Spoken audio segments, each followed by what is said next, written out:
વડોદરા જિલ્લા વંદે કમલમ ભાજપા કાર્યાલય ખાતે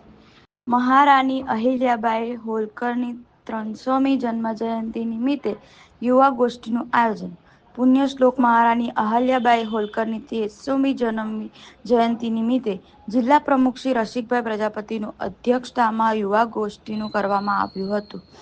જેમાં વક્તા તરીકે પૂર્વ કેન્દ્રીય મંત્રી તેમજ ખેડા લોકસભાના સાંસદ શ્રી દેવુસિંહ ચૌહાણ વક્તા ઉપસ્થિત હતા અને તમામ જિલ્લાના કાર્યકર્તા પર ઉપસ્થિત હતા.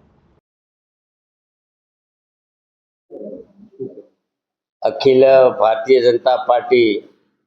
દિલ્હીના યોજના મુજબ માતૃશ્રી પુણ્યશ્લોક અહિલ્યાબાઈ દેવીજીના 300મી જન્મજયંતિના પ્રસંગે સમગ્ર ભારત વર્ષમાં મહારાણી અહિલ્યાબાઈ દેવીજીના જીવનને ભારતની નવી પેઢી, વિશેષ કરીને જાહેર જીવનમાં કામ કરતી પેઢી એક ઉત્તમ શાસક કરતા રાજમાતા, લોકમાતા તરીકે જેમણે ઇતિહાસમાં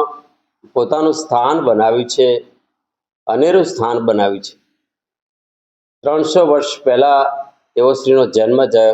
થયો અને આજે આ 300મી જન્મજયંતિના પ્રસંગે નવી પેઢી પણ તેઓને ઓળખે અને દેશના યશસ્વી પ્રધાનમંત્રી આદરણીય મોદી સાહેબ હંમેશા દેશના ઇતિહાસમાંથી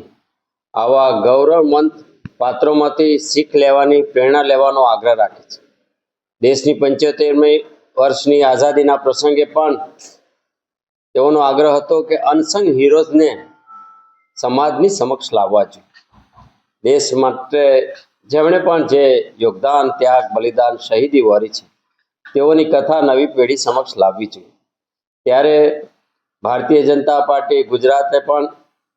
સમગ્ર ગુજરાતમાં આ યોજના બનાવી છે અને યોજનાના ભાગરૂપે આજે અમારા નવનિયુક્ત પ્રદેશ દશરથભાઈની આગેવાનીમાં વડોદરા જિલ્લાના સૌ આગેવાનોની હાજરીમાં જિલ્લાની નવી પેઢીને એક વિચાર ગોષ્ઠી સાથેના આયોજન સાથે યુવક યુવતીઓ સાથે એક પ્રકારે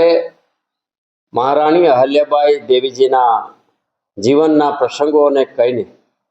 તેઓને પ્રેરણા મળે એ હેતુસર લગભગ 30-40 મિનિટ સુધી અમે આ ગોષ્ઠી ચલાવશું અને પાર્ટીની યોજના મુજબ લોકમાતા માતૃશ્રી અહિલ્યાબાઈ દેવીજીના આ જીવનગાથા દરમિયાન જાહેર જીવનમાં કામ કરતી ભારતીય જનતા પાર્ટીની નવી પેઢી પણ કેવી રીતે મહિલા સશક્તિકરણનું કામ કરી શકાય, એક સફળ શાસન કેવી રીતે કરી શકાય, સમાજને કેવી રીતે સંગઠિત કરી શકાય અને સંગઠિત અને શિક્ષિત થયેલો સમાજ ભારત વર્ષમાં કેવી રીતે પોતાનો ફાળો આપી શકે એ માટે આજના આપણા સૌના આદરણીય મહારાણી અહિલ્યાબાઈજીના જીવન વૃત્તાંતમાંથી આ ગોષ્ઠી પછી અમે સૌ પ્રેરણા લેવાનો આ પ્રસંગ છે. આ પ્રસંગે પાર્ટીની યોજના મુજબ હું